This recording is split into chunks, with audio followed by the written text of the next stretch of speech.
Imagine this.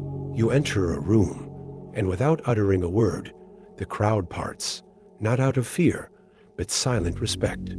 Their eyes betray a quiet recognition. You wield an invisible power, one Nietzsche called the law of subtle dominance. It's the art of commanding attention through presence alone. But here's the paradox. The less you speak, the louder your influence grows. How is it possible to outsmart, outmaneuver, and outshine without saying anything at all? The truth? Most people are prisoners of noise, trapped in a world where words are cheap and silence is feared. Nietzsche saw this. Society worships chatter, mistaking volume for strength. But beneath the surface, a deeper law governs human dynamics. The law of subtle dominance thrives on restraint. Jung called it the shadow power. Schopenhauer, the will in silence.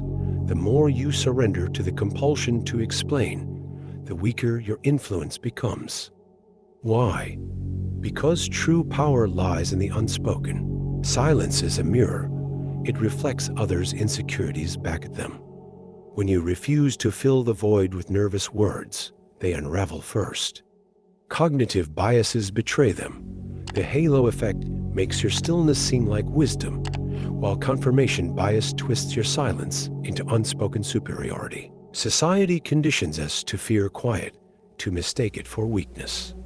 But history's most formidable minds, from samurai to strategists, knew those who control silence control the game. The question is, do you? Rebellion begins with a refusal to explain, to justify, to beg for attention. Nietzsche's law of subtle dominance demands this. Let silence amplify your actions. Speak only when it pierces. Move only when it shifts the room. Study the chess masters, the duelists, the monks. They wielded presence like a blade. Your power grows in the gaps between words.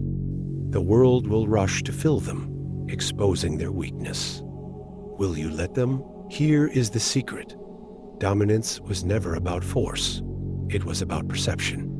When you master silence, you force others to define you, and in that act, they reveal themselves. Nietzsche's law is not manipulation. It is the art of becoming an enigma so compelling, their minds crown you.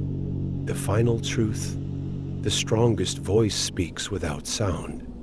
Now, step into the quiet and watch the world lean in to listen. The greatest deception, that power must be taken. Nietzsche's law of subtle dominance reveals the opposite. True mastery is granted by those desperate to solve your silence. Your restraint becomes their obsession, your calm their unraveling. This is the paradox. The less you need to be heard, the more intently the world listens. Now ask yourself, who truly controls the room? The one shouting, or the one who makes silence roar?